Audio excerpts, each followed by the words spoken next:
салом бинандагони гиромӣ, инак барномаи навбатии нобиғагони фарду аст манзури шумо. фаъолияти ҷисмонӣ барои кӯдакони синни мактабӣ зарурӣ буда бесаломатӣ, рӯҳия ва ҳатто пешрафти таҳсилоти онҳо таъсири мусбат мерасонад.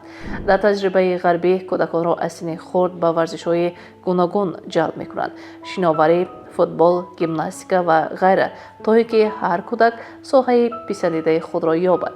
дар шарқи суннатӣ, гарчанде камтар ба варзишҳои муосир таваҷҷӯҳ мешуд, кӯдакон дар кӯчаву ҳавлӣ бо бозиҳои фаъол, давидан, лағжонбозӣ, бузкашии кӯдакона ва ғайра бузург мешуданд, ки худ намуди ҳаракату машқ ба ҳисоб мерафт.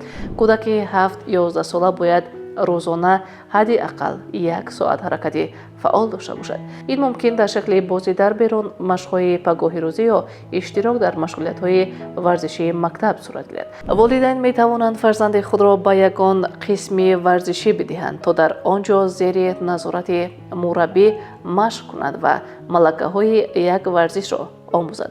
вале ҳатто агар чунин имконият набошад, худи волидон метавонанд бо кӯдак бегоҳирӯзӣ, сайр ва машқҳои сабукро дар хона ҳамроҳ иҷро намоянд. варзиш на танҳо баданро солим месозад, балки рӯҳияи кӯдакро ҳам болида мегардонад. ҳангоми ҳаракат гормонҳои хушбахтӣ ҷудо мешаванд, ки стресс ва изтиробро коҳиш медиҳанд. кӯдаке ки мунтазам машқ мекунад, дар дарсҳо беҳтар таваҷҷӯҳ намуда, камтар хаста мешавад. аз ин рӯ ташкили реҷаи мунтазами варзишӣ ва ҳаракатӣ яке аз беҳтарин тӯҳфаҳои волидон ба саломатии фарзанд аст.